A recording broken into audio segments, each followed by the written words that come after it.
no justo momento em que o fracasso lhe atropele o carro da esperança, o apoio habitual lhe falte à existência, a ventania da adversidade lhe açoite o espírito, a aflição se lhe intrometa nos passos, a tristeza lhe empane os horizontes, a solidão lhe venha a fazer companhia.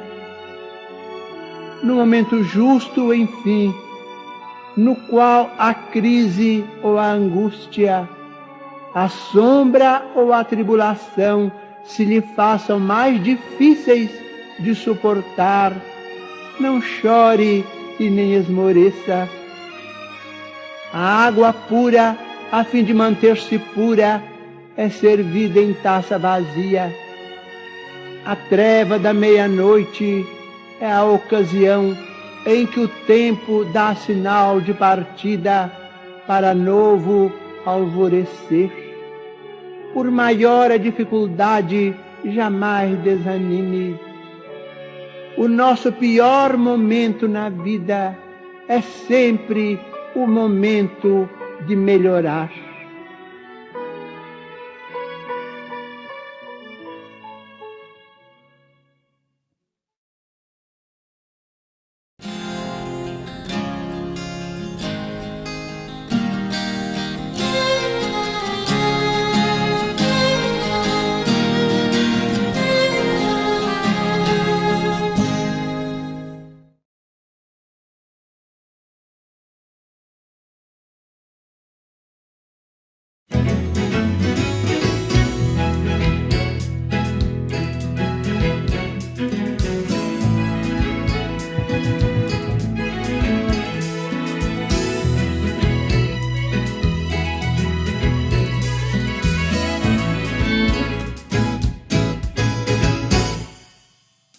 E diante do outro que me incomoda, sou chamada a agir de um jeito diferente. Apesar da vontade de ficar distante, ou então de ferir como quem se defende. É preciso mostrar a outra face e acabar com o disfarce de todo sofrer. Pois no amargo das dores, há atos que imploram socorro de quem já consegue entender.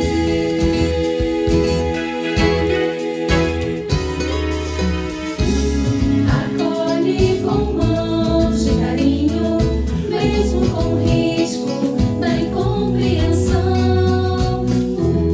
Educar o próprio sentimento, percebe a real intenção. Acolhe quem grita pro mundo a dor de um segundo que parece eterno. Educa teus atos mais íntimos e faz um sorriso, teu gesto fraterno.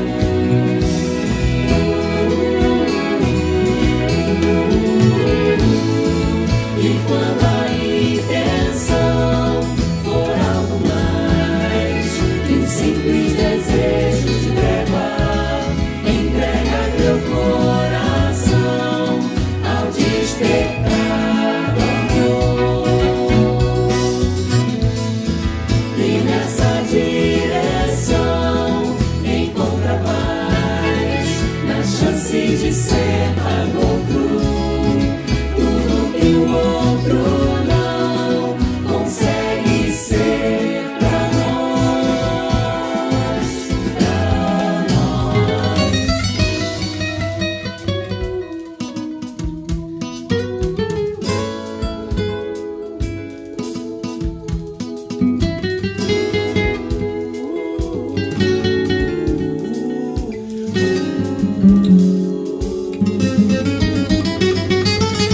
E diante do outro que me incomoda, sou chamado a agir de jeito diferente, apesar da vontade de ficar distante, ou então diferir como quem se defende.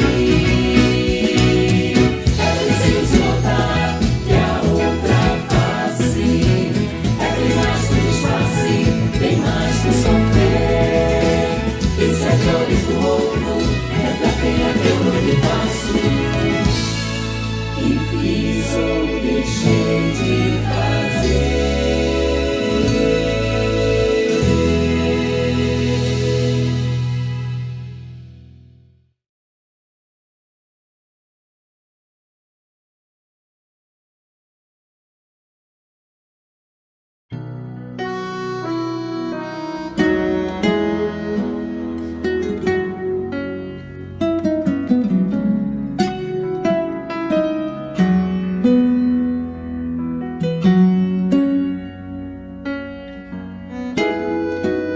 o que eu sou, O que há dentro de mim e para onde vou? como enfrentar a vida e apesar da dor, compreender o amor. Tente ouvir o coração, perceber a voz de Deus, dizendo que há um mundo novo para conquistar, aprendendo a amar.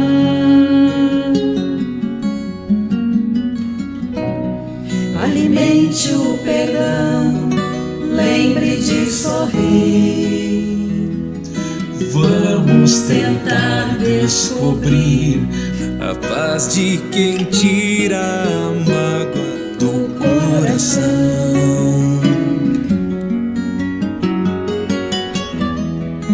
Sinta o amor, a presença de Deus. E se somos todos filhos seus, não há razão pra se entregar.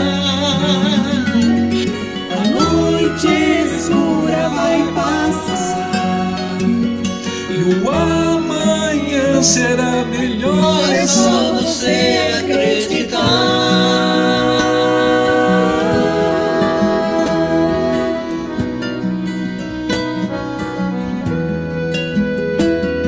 O que eu sou, O que há dentro de mim e para onde vou? como enfrentar a vida e apesar da dor, compreender o amor. Tente ouvir o coração, Perceber a voz de Deus, dizendo que há um mundo novo para conquistar, aprendendo a amar.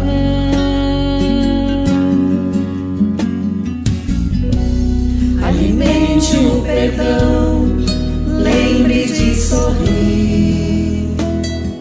vamos tentar descobrir a paz de quem tira a mágoa do coração.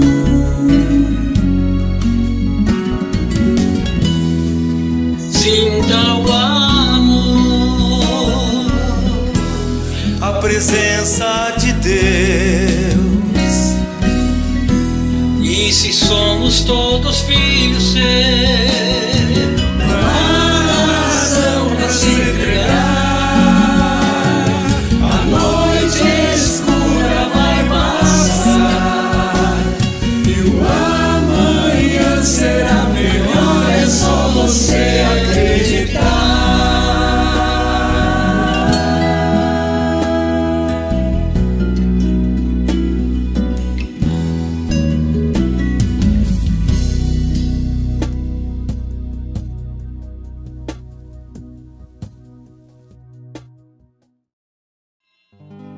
Mais do que eu posso ser.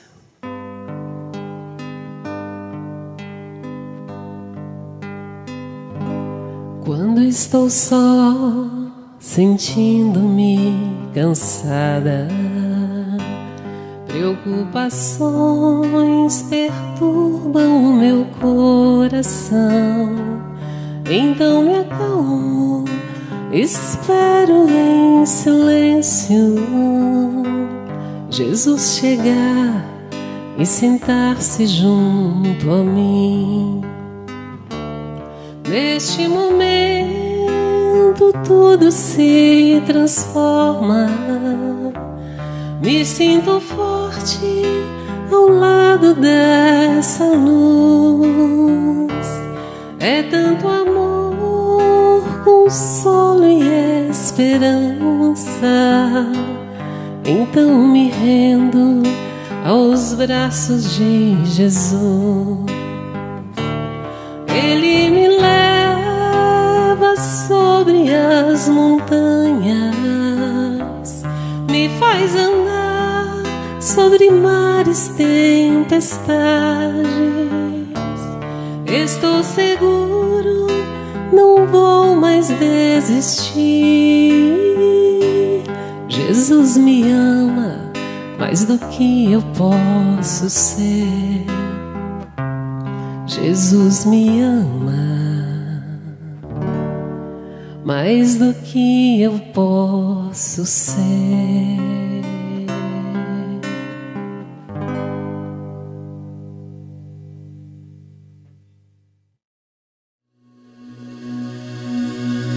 Pão Nosso, ditado pelo Espírito Emmanuel. Psicografia de Francisco Cândido Xavier. O homem com Jesus. Regozijai-vos sempre no Senhor. Outra vez digo, regozijai-vos. Paulo, Filipenses 4:4. Com Jesus ergue-se o homem, da treva à luz, da inércia ao serviço, da ignorância à sabedoria, do instinto à razão, da força ao direito, do egoísmo à fraternidade, da tirania à compaixão, da violência ao entendimento, do ódio ao amor, da posse mentirosa à procura dos bens imperecíveis, da conquista sanguinolenta à renúncia edificante, da extorsão à justiça, da dureza à piedade, da palavra vazia ao verbo criador, da monstruosidade à beleza, do vício à virtude, do desequilíbrio à harmonia, da aflição ao contentamento, do pântano ao monte, do lodo à glória. Homem, meu irmão, regozijemo-nos em plena luta redentora. Que píncaros de angelitude poderemos alcançar se nos consagrarmos realmente ao divino amigo que desceu e se humilhou por nós? Emmanuel.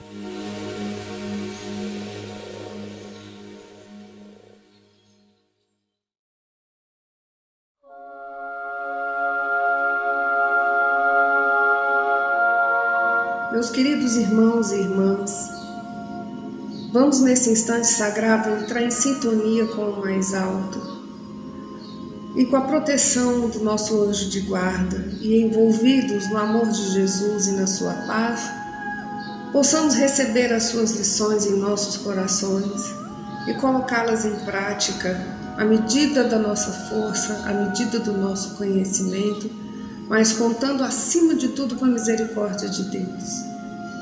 E com a oração que Ele nos ensinou, damos por iniciado os nossos estudos da noite de hoje.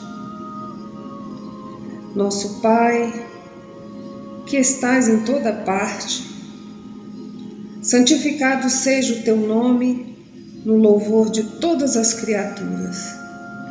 Venha a nós o teu reino de amor e sabedoria. Seja feita a tua vontade acima dos nossos desejos, tanto na terra quanto nos círculos espirituais. O pão nosso do corpo e da mente dá-nos hoje. Perdoa as nossas dívidas, ensinando-nos a perdoar nossos devedores com o esquecimento de todo mal. Não permita que venhamos a cair sob os golpes da tentação de nossa própria inferioridade. Livra-nos do mal que ainda reside em nós mesmos, porque só em Ti brilha a luz eterna do reino e do poder, da glória e da paz, da justiça e do amor para sempre.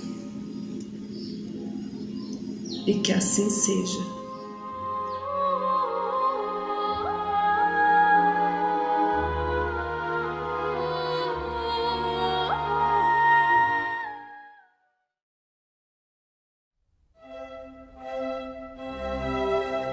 Estudando o Livro dos Espíritos com Allan Kardec.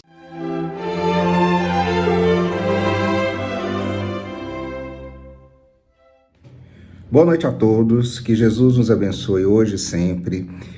Vamos conversar nessa noite sobre a questão 167 do Livro dos Espíritos, que está lá na parte 2ª, do mundo espírita ou mundo dos espíritos, no capítulo 4, da pluralidade das existências. E a questão em si, o tema desse capítulo é a reencarnação. E a questão que nós vamos falar é a 167. E a pergunta que foi feita por Kardec aos espíritos é a seguinte: qual o fim objetivado com a reencarnação? E a resposta foi: expiação, melhoramento progressivo da humanidade, pois sem isto, onde haverá justiça? Esta foi a resposta que os espíritos deram a Kardec. E aí Miramês faz um comentário a respeito dessa questão. Ele diz o seguinte: a reencarnação é um processo de despertamento da alma. As vidas sucessivas são escolas em todos os reinos da natureza. É, pois, uma depuração constante em rumos variáveis. Ela é uma das leis de Deus e se encontra fixada na eternidade para ajudar seus filhos a compreenderem a si mesmos e a serem obedientes aos programas do Todo-Poderoso, que é Deus. É certo que o espírito progride no mundo espiritual sem a participação do corpo físico. Este é um dos primeiros degraus do progresso da alma. Os estudiosos do espiritualismo, que já se libertaram dos comandos deliberados para a sua compreensão, chegaram à conclusão que o mundo físico e o espiritual se confundem e que tudo vem de Deus, na sua maior expressão de amor. Se o Senhor criou essas modalidades de progresso, certamente porque era bom. Os meios de despertamento da alma são infinitos. Quem deseja ficar parado no tempo acaba por se manter na inércia e, com isso, sofrerá as consequências dessa inércia, que abre a mente para o estudo, para todos os tipos de análise acerca da vida. Encontra ou começa a encontrar a verdade, pois ela que ajudará a nossa libertação. Em muitos casos, a reencarnação se expressa como justiça em variados ângulos da lei. O que chamamos de expiação da alma é enfrentando as encarnações. Não passa de um processo de evolução do espírito, visto que todos vão passar por isso. Enfim, são os caminhos indispensáveis ao bem-estar das reencarnações, pois todos os espíritos terão que se purificar, e esse é o termo. Nós, filhos da criação, passaremos, por esta purificação. Cada corpo que o espírito recebe na terra é uma bênção de Deus, em seu caminho, porque significa um degrau que sobe para a eternidade, sendo que ninguém regride. Sempre estamos avançando para a nossa própria liberdade e para a nossa própria evolução. O processo reencarnatório está sofrendo limitações inumeráveis em todos os países. São dificuldades que o espírito está sofrendo por estar passando por um fechamento de ciclo evolutivo. São também meios de depuração espiritual que estão, todos eles, sob o controle de Deus, que tudo sabe, né? Deus que tudo sabe e Jesus que compreende porque todas essas catástrofes morais e físicas que passamos e que deverão ainda mais surgir outras, a dor é um anjo divino que deve aparecer com frequência no cenário da Terra para salvar criaturas de maiores distúrbios. Quem nega a reencarnação recusa-se a meditar sobre o assunto, talvez seja por medo de que, por intermédio dela e pelos seus processos variáveis, venham mudar a posição de onde se encontram. Em situação de mando e abundância de ouro, esquece que a lei é lei, principalmente as de Deus. Em verdade, nada existe que não viva e torne a viver incessantemente, e que reafirmamos o que se muda do corpo, o que se vai mudar é o corpo, e quantas vezes forem necessárias esse corpo estará mudando, sendo que ele é o degrau para que possamos conhecer a luz na sua intensidade, no seu verdadeiro amor. O objetivo da reencarnação é facultar cada vez mais ao espírito a lucidez de vida e oferecer mais vida para quem procura viver. Em uma das linhas da doutrina dos espíritos é anunciar essa lei em todos os seus aspectos e falar em voz alta este nome, reencarnação. Então, pessoal, fica aí para nós essa reflexão do objetivo da reencarnação. Esse objetivo é para que possamos evoluir e melhorarmos a cada oportunidade que temos de vir ao mundo físico, né? Que cada corpo que recebemos, que cada prova que recebemos durante esse período é para o nosso crescimento, para a nossa evolução. E que, se ficarmos parados, vamos sofrermos as consequências, né, de não estarmos caminhando e seguindo a lei e a vontade de Deus. Então, que reencarnar é um privilégio, é uma oportunidade para que possamos melhorarmos, crescermos e evoluirmos. Então, agradeço a oportunidade de falar com vocês esta noite. Fica aí a questão, né, a reflexão da questão 167. Que Jesus nos abençoe nesta noite. Fiquem todos com Deus. Acompanhe agora mais um tema doutrinário do Evangelho de Jesus.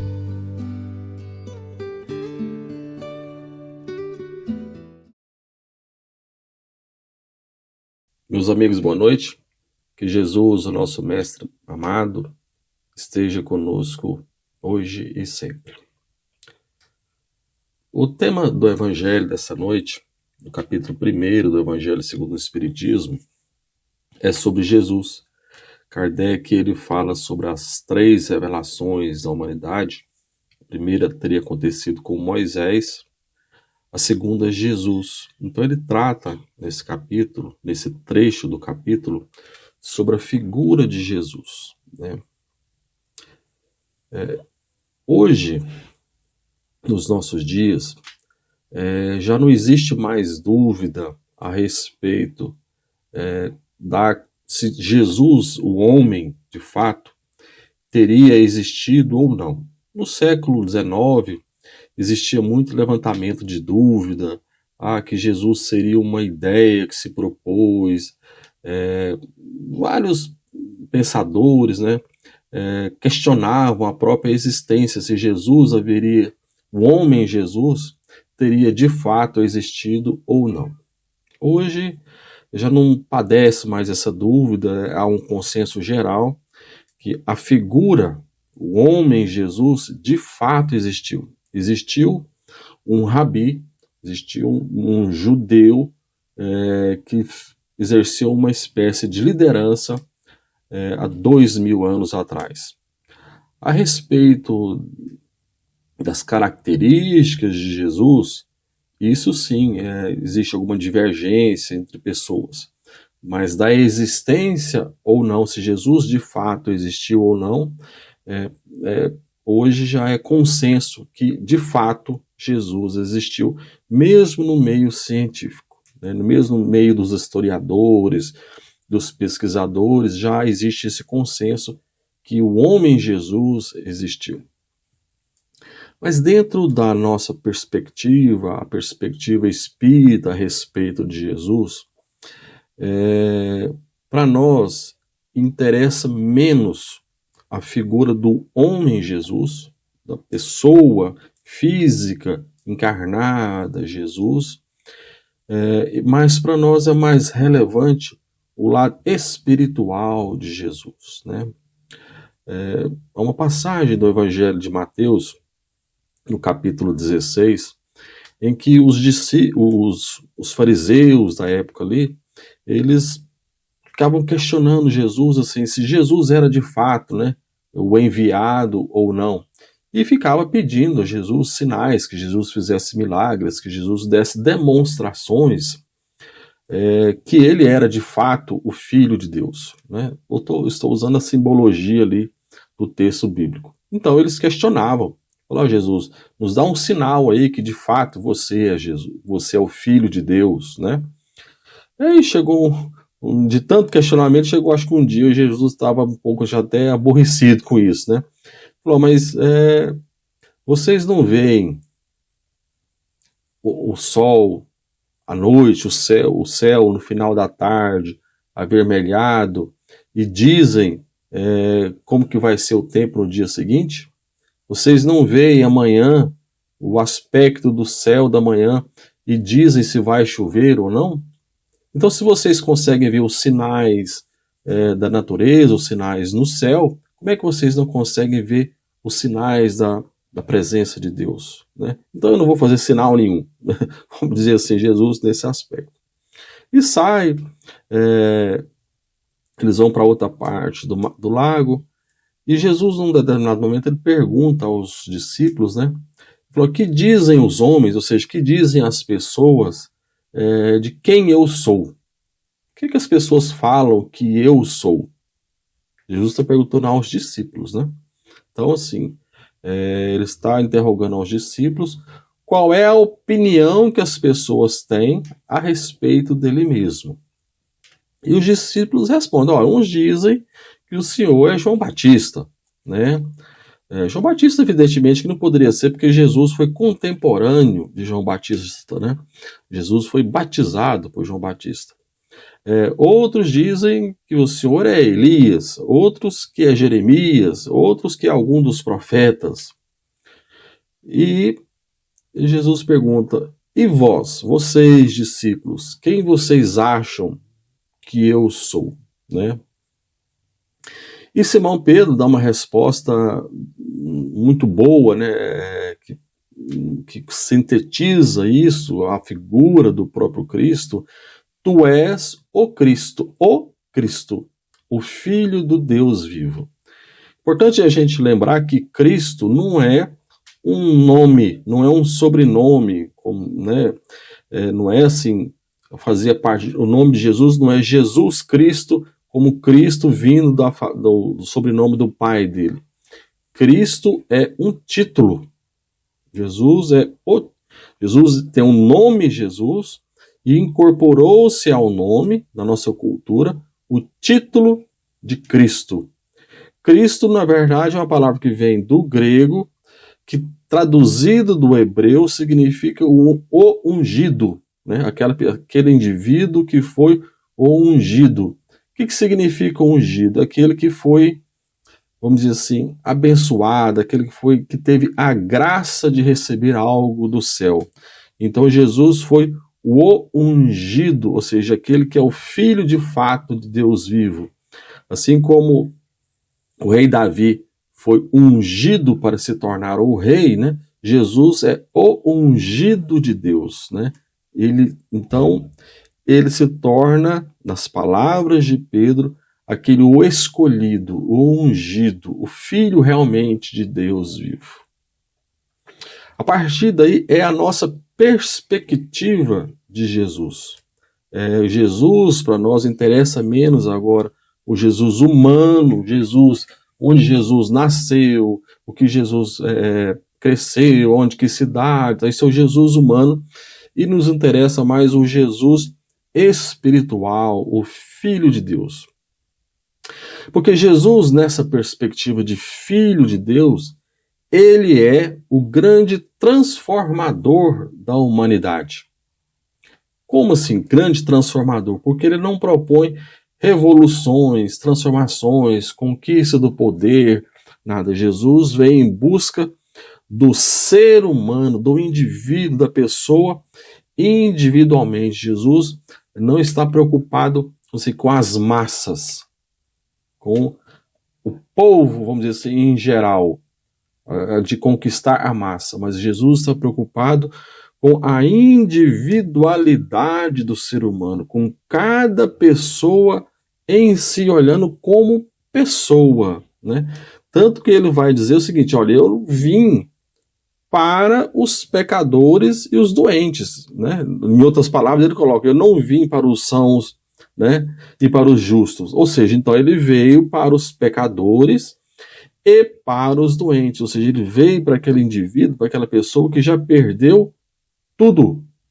A pessoa que intimamente, dentro de si, já não tem mais nada. Ele, no anseio de renovação, de transformação, ele busca Jesus. Jesus nos fala que nós somos o agente transformador do ambiente, mas o indivíduo, a pessoa por si, transforma o ambiente que vive, que é o dever do cristão isso, né? Ou seja, ele fala, brilhe a vossa luz, porque não se pode esconder uma cidade edificada sobre o monte. Então que cada um de nós é uma nova criatura em contato com Jesus. Quando o Evangelho ele penetra o íntimo da criatura, há uma transformação da pessoa. Quando se fala que Jesus, quando eu digo que Jesus não veio para a massa popular no sentido assim, ele não veio para conquistar multidões, mas ele veio para transformação, porque Jesus não busca que um domínio religioso. Ele não funda uma religião e quer que essa religião passe a dominar as outras, nesse sentido, né? Tanto que Jesus, ele é bem entendido, ele não se restringe a uma religião, porque ele é em si um modelo de comportamento. Tanto que os modelos de comportamento pacifistas ao longo da história da humanidade se baseiam no conceito de Jesus, porque Jesus fala, olha, você vive para fazer ao outro aquilo que você gostaria que fizesse com você. O conceito de felicidade que Jesus inaugura e estabelece é que a minha felicidade é fazer alguém feliz. Quando eu proponho, dou de mim para alguém, eu estou fazendo algo em minha felicidade íntima. Não que eu vou dar 10 para receber 20. Não é nesse sentido de investimento. Mas é que o meu íntimo, o meu estado íntimo de felicidade, é ver a felicidade de alguém. Se por um lado a gente tem modelos, né, que estabelece que a felicidade é a gente conquistar todos os nossos desejos, Jesus estabelece o oposto, que a criatura, a mais feliz criatura, é aquela que faz mais pessoas felizes.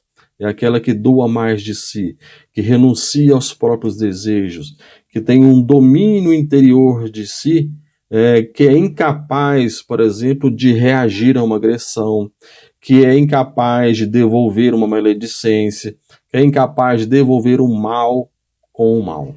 Tanto que Jesus, num conceito totalmente inovador, fala assim, olha, fazei bem às pessoas que lhe fazem mal.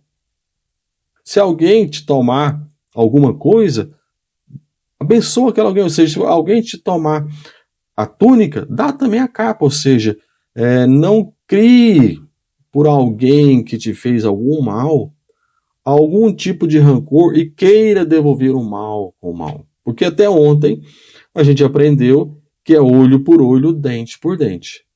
E hoje eu digo que é amai aos vossos inimigos. E é tão interessante quando a criatura introjeta isso dentro de si, que há, vamos dizer assim, duas passagens muito boas, né?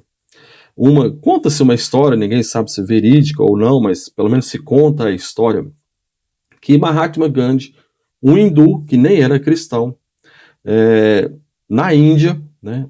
A Índia ainda nessa época vivia sobre o Império Inglês. Existia então um guarda, Gandhi estava andando por uma rua, numa calçada, e veio um guarda inglês, por uma questão de racismo, porque Gandhi era mestiço, né, pele um pouco mais escura, então ele facilmente identificado como hindu. O guarda, sem motivo, sem razão nenhuma, agride o Gandhi, com um cacetete, dá uma cacetada nele. E Gandhi não reage, não fala nada, né? E o guarda, ante aquela situação, que o Gandhi não reagiu, não quis fazer nada, ele passa a bater mais ainda, quando o Gandhi cai no chão, passa a chutá-lo e tudo mais, e o Gandhi quieto, vamos dizer assim, sem reação. E quando ele começa a ter aquele ajuntamento de gente ali, o guarda para um momento e fala assim, e seu covarde, você não vai reagir? Né? Aí o Gandhi dá uma resposta para ele, assim, olha, o homem que está simbolizado aí no seu pescoço me ensinou a não reagir. Porque existia, o guarda ele tinha uma correntinha com um crucifixo, né? Então simbolizando assim, que o Cristo, que o Gandhi estava para ele, olha, esse aí que você diz seguir, me ensinou que nós devemos oferecer a outra face, que a gente não reage. Então, ante aquela resposta assim, surpreendente, o guarda, desconcertado, saiu, né? Ou seja, então quem era mais cristão ali? Um hindu que estava sofrendo agressão e não reagindo, ou o suposto cristão que agredia sem motivo, sem razão de ser, né? Isso que Jesus começa a nos mostrar. Que ele fala, olha, com muita clareza, o que vale é o que a criatura faz, é o que a criatura é de verdade. E falando dos fariseus, ele fala, olha, vocês são como sepulcros caiados. Ou seja, aquela aparência, né? O sepulcro, o túmulo, pintadinho de branco, ou seja, por fora você vê tudo branquinho, bonitinho, mas por dentro cheio de podridão. Jesus faz esse convite que com ele a relação tem que ser verdadeira. Jesus faz um convite da pessoa para que ela renuncie-se a si.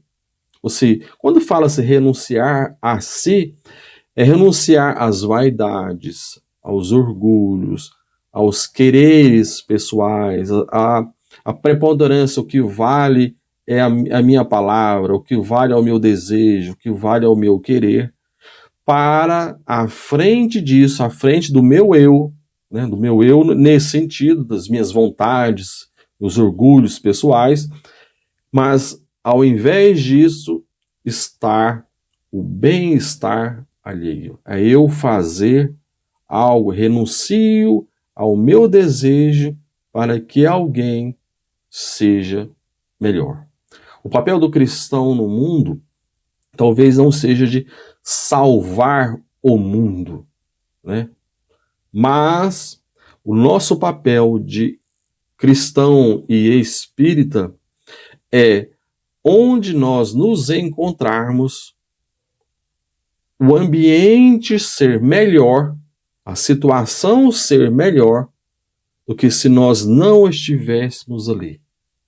Ou seja, nosso papel no mundo é de alguma forma, em alguma medida, na medida daquilo que a gente pode, dos nossos potenciais, cada um tem o seu, mas é na nossa medida a gente melhorar onde nós estamos.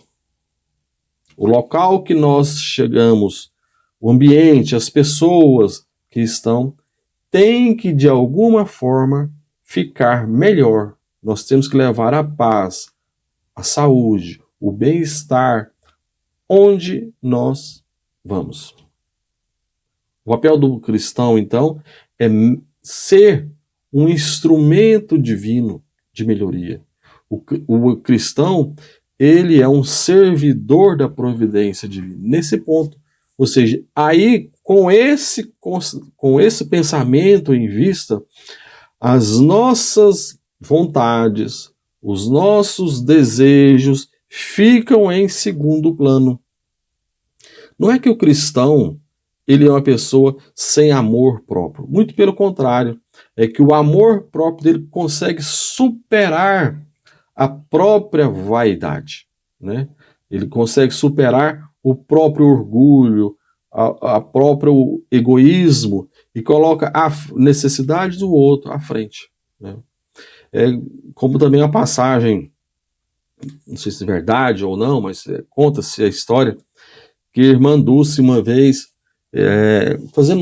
colhendo doações para a instituição dela lá em Salvador, numa feira, com a sacola, e pedindo para cada um, dá um auxílio aqui, né, para Jesus, ela falava, né, para dar um auxílio aqui para Jesus no sentido que era para o hospital que ela cuidava.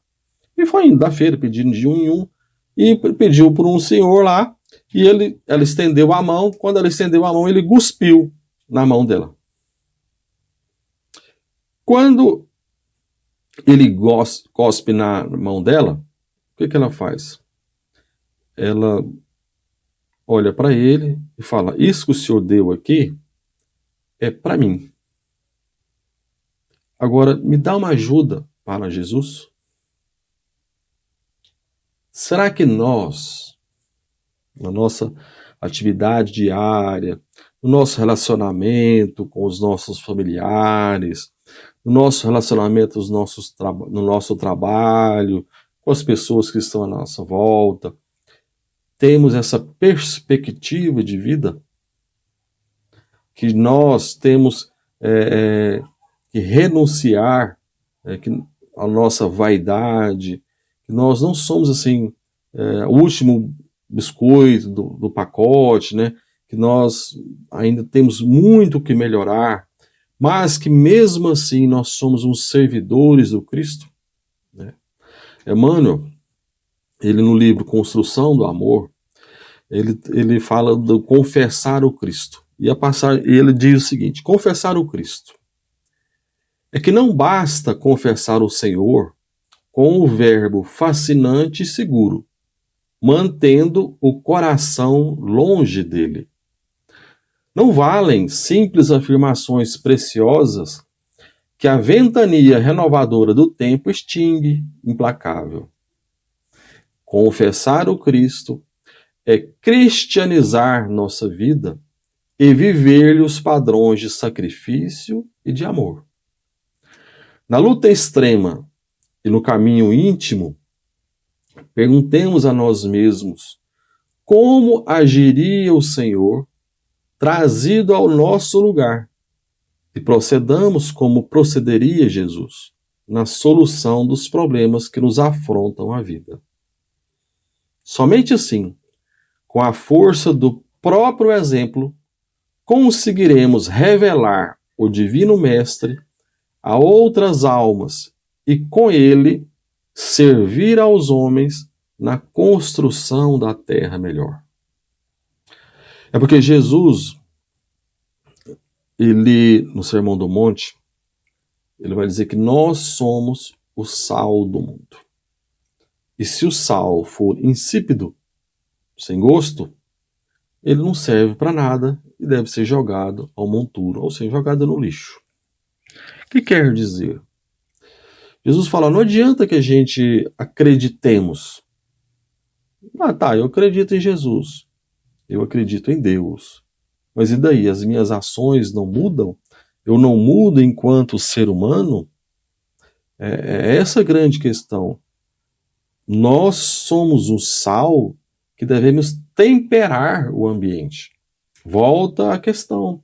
Nós somos aquela pessoa, devemos ser aquela pessoa que não precisa salvar o mundo, não precisamos ser o santo vivendo na terra, mas melhorar o ambiente onde a vida nos colocou. É como aquela passagem do irmão Nélio Lúcio, que ele conta, né? Existia um homem muito pobre, muito pobre, materialmente falando, tinha vários 6 filhos, muitos filhos, e vivia assim precariamente financeiramente, do ponto de vista financeiro, ele ganhava muito mal, então ele não tinha disponibilidade de dinheiro para fazer caridade no sentido de dar dinheiro a alguém, porque o que ele ganhava, mal ele conseguia sustentar, comprar ali o alimento dos filhos dele, né, que ele tinha filhos pequenos. Só que ele, né, no seu dia a dia, se alguém falava mal de alguém para ele, ele lembrava algum bem que essa pessoa tivesse feito. Aonde tinha ali uma necessidade de um serviço, alguém precisando de alguma coisa, estava ele ali disposto a colaborar. Então, em toda situação em que ele poderia ser útil, ele era. Onde ele podia fazer algum tipo de bem, ele fazia. E diz lá, Nélio Lúcio, que até ele andando pela rua, até se ele via alguma pedra na rua que alguém pudesse tropeçar, ele tirava aquela pedra. E aí chegou o termo da vida dele, ele desencarnou, chegou no mundo espiritual, e aí, vamos dizer assim, simbolicamente falando, estava vendo ali, né, vamos dizer assim, um julgamento, né? E aquelas pessoas que haviam feito alguma caridade, recebiam ali algum laurel, alguma homenagem, né? Então, fulano de tal, não, ajudou isso, ajudou um orfanato, fez isso, fez aquilo, então, recebia ali algum tipo de homenagem. Aí ele ficou preocupado, falou, eu nunca fiz nada, né? Eu vou ser mandado para o inferno, né? Porque nunca fiz nada. Aí chegou o momento dele, ele foi homenageado como o grande campeão, o grande beneficiador. E ele, um pouco espantado com aquilo, mas como se eu nunca dei nada? Falou, nunca deu nada do ponto de vista, nunca deu dinheiro para ninguém, mas sempre deu de si. Sempre deu do próprio exemplo, do próprio comportamento, da própria maneira de ser. Então era o sal que tinha gosto, era a luz que brilhava para as outras pessoas fazendo o bem, né? Porque os ensinamentos do mestre, né, como diz Emmanuel, nos princípios espíritas cristãos, constituem sistema renovador, indicação de caminho, roteiro de ação e diretriz no aperfeiçoamento de cada ser. Então, este é o ensinamento de Jesus, de transformação individual. Parece algo tão pequeno, tão simples assim, mas o ensinamento de Jesus é a grande transformação da humanidade. Há muitos ensinamentos que falam da grandeza pessoal do Cristo, do quanto o Cristo é um espírito evoluído, distante de nós e tudo. Mas para nós, dentro da doutrina espírita, talvez o mais significativo é este convite que Jesus nos faz e nos ensina, que cada um de nós podemos nos aproximar dele. Jesus não distingue se este foi o maior santo do maior pecador. Ele veio para todos. Então, se eu errei, se eu cometi enganos na vida, basta que a gente estenda a mão a Jesus. Esse é o grande milagre que Jesus propõe, que é o resgate da criatura. Eu me lembro de uma passagem, de uma entrevista do Padre Léo. O Padre Léo, ele já desencarnou, mas ele tem tinha uma instituição de acolhimento dos dependentes químicos, né? E o Jô Soares, o entrevistando, e ele falava assim, a coisa mais bonita, né, que eu vejo, que eu consigo ver, é aquela pessoa que se transforma, né? Às vezes o jovem, ele chega lá acometido pelo vício e chega acabado. Chega aquele indivíduo sujo, maltrapilho, sem dente, sem alto valor nenhum, perdeu tudo que tinha em termos de valor próprio, família, ou seja, uma pessoa que chegou no fundo do poço, né? E essa pessoa, com o tempo, ela vai se renovando, se transformando. E aí, depois de algum tempo, você vê aquela pessoa, vamos dizer assim, exteriormente falando, pelo aspecto exterior, é mais fácil a gente ver essa transformação, né? Aí você vê aquela pessoa limpa, bem tratada, cuidada, ou seja, isso, na verdade, simbolizando o íntimo da criatura, né? Simbolizando que aquela pessoa, ela estava no fundo dos poços, como indivíduo, como pessoa, e ele foi resgatado. Ou seja, isso que Jesus nos propõe. Ou seja, nós, quando estivermos no fundo do nosso poço, ele propõe o nosso resgate. Propõe, olha, venham a mim, vós que estáis cansados, né? E eu vos aliviarei. É o que Jesus nos propõe, que nós nos aproximemos dele para a nossa renovação, para a nossa transformação. Essa visão que a doutrina espírita nos propõe de Jesus, como grande transformador das nossas vidas. Que Jesus nos abençoe hoje e sempre. Muito obrigado.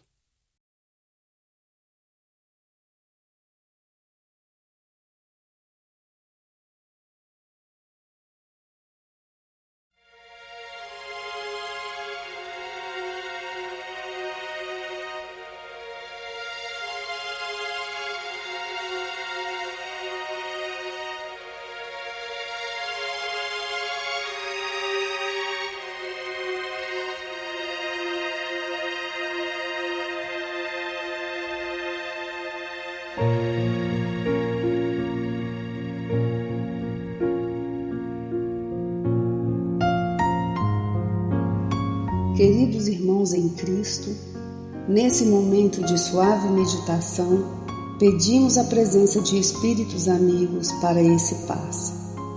Senhor de infinito poder e bondade, ajudai-nos a retirar da nossa mente todos os pensamentos negativos que se encontram alojados em nossa alma, fruto da nossa condição de ser imperfeito. Que ideias de vingança, pensamentos inferiores e egoístas sejam afastados da nossa mente. Que os desequilíbrios emocionais, ansiedade, impaciência e estresse sejam corrigidos, visando uma nova harmonia do nosso ser. Que todas as doenças alojadas em nosso corpo tenha o seu mecanismo de enfermidade interrompido no nosso sistema de defesa orgânico e inicie a revitalização da nossa saúde.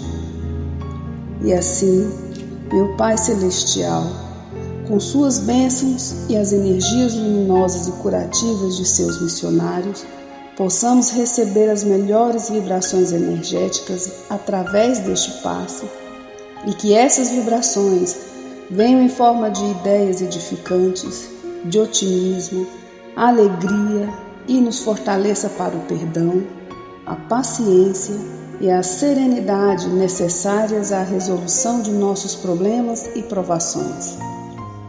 Peço, Senhor, que nos ensine a viver um dia de cada vez, que nos oriente a superar os traumas do passado e guardar apenas as lições valiosas, tanto de experiências felizes como as dolorosas. Também, Senhor, permita o cuidado necessário para controlarmos o medo diante do futuro que ainda está fora do nosso alcance. Que possamos aproveitar a beleza e o sabor dessa existência em cada momento sagrado que o Senhor nos permite viver, com sabedoria, discernimento e entusiasmo pela vida.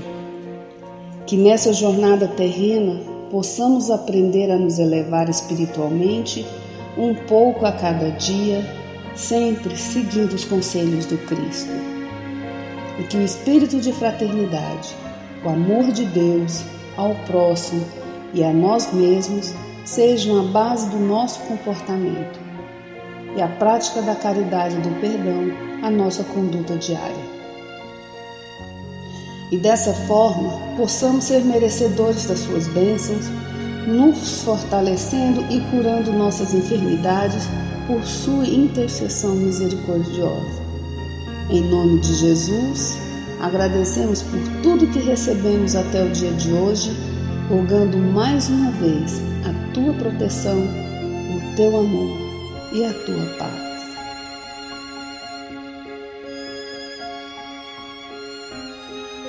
E continuando nessa vibração de amor, nós agradecemos aos bons espíritos que se dignaram de comunicar-se conosco e lhes rogamos que nos ajude a pôr em prática as instruções que nos deram e façam que ao sair daqui, cada um de nós se sinta fortalecido para a prática do bem e do amor ao próximo.